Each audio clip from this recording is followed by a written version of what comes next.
Wait a moment, the woman said as she turned around to face Delius. You're telling me that you haven't even been off of your home world, the Divine Beast, for more than a decade?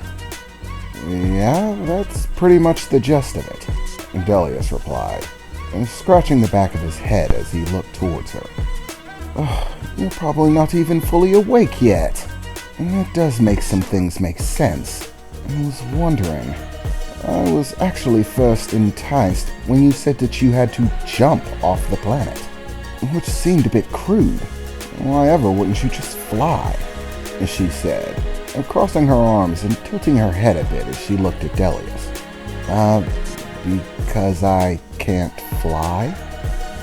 Maybe flying is something that you guys can do, but it's definitely not something that I can do. Well, of course you can. You are one of the godly races. But I suppose you have been trapped on your godly beast for some time, and having never spent an extended amount of time off of it, you're probably still getting your juice back. My what now? Delius replied, once again starting to feel confused. Well, it's quite simple. How exactly do you think it is that the divine beasts sustain their existence, the environment that they create on their surface? How is it that you think that we protect the divine beasts from the immense force of the detonation of Dodana? It is our energy. We yield it to the divine beasts so that they can sustain themselves.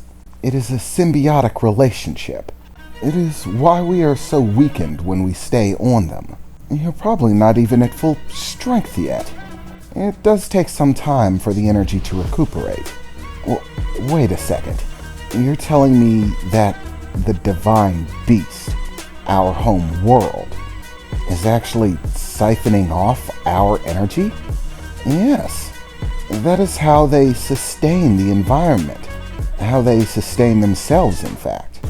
They sometimes waken in order to fill their bellies, but their energy requirements are provided by us, those that inhabit them, which is another of the reasons that I'm in such a rush, that my people were in such a frenzy in order to find other divine beasts.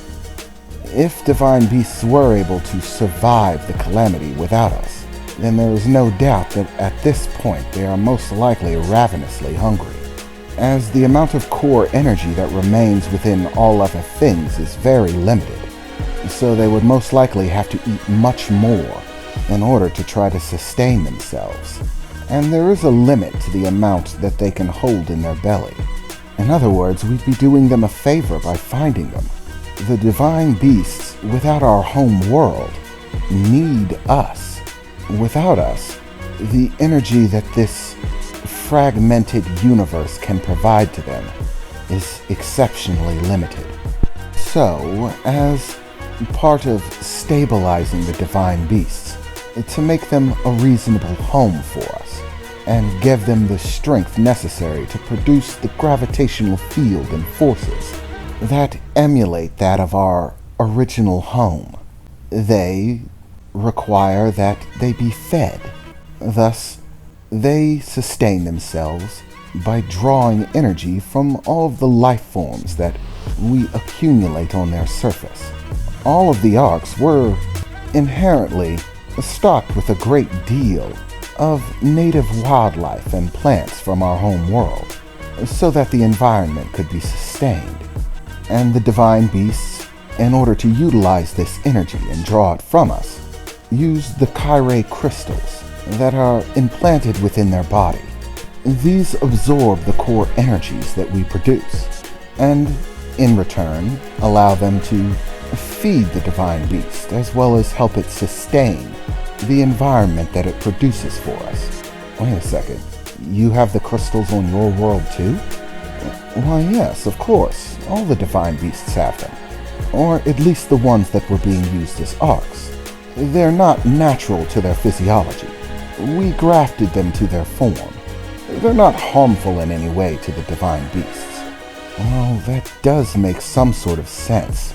Collecting those crystals is part of the ceremony, The pilgrimage that I'm meant to undertake in order to help our people survive Hagara's awakening. It takes several generations for the crystals to grow, and once they begin to emerge before Hagara's awakening, we have to collect them. Once we collect a substantial enough crystal, one large enough, we then transport it back to our village, and our people unite together, focusing. The crystal acts as a sort of transmitter that allows us to produce a powerful barrier that holds us in place and protects us from the cataclysmic effects of Hagara's awakening.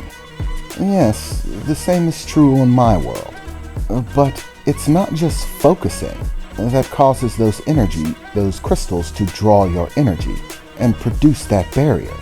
They do it constantly, even if you don't try to, and they're always present at the locations that you collect them from.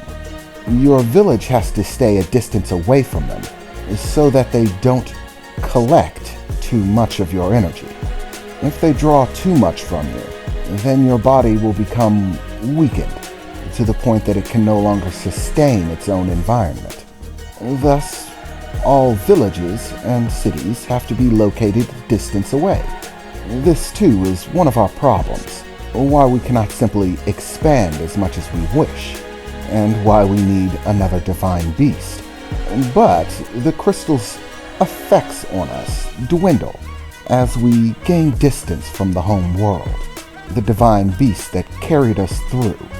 Once separated from the home world, with the crystals no longer siphoning away your energies, your natural state begins to return. You become stronger, more capable, as time passes, until finally you reach your pinnacle, which is the level of ability that you possessed when you were part of the original world that we came from. These abilities manifest differently depending on your individual race, of course. Well, that does explain some things, Delius replied as he began to scratch at his chin, thinking about it. You know, having you around might be sort of useful. We could exchange information. I told you, I have to go. Those divine beasts aren't going to find themselves if they still exist. Yeah, but what's a small detour? After all, you said that your experience dealing with the other god races, as you refer to them, hasn't gone well with the one that you did meet. So here's an opportunity. Think of it like that.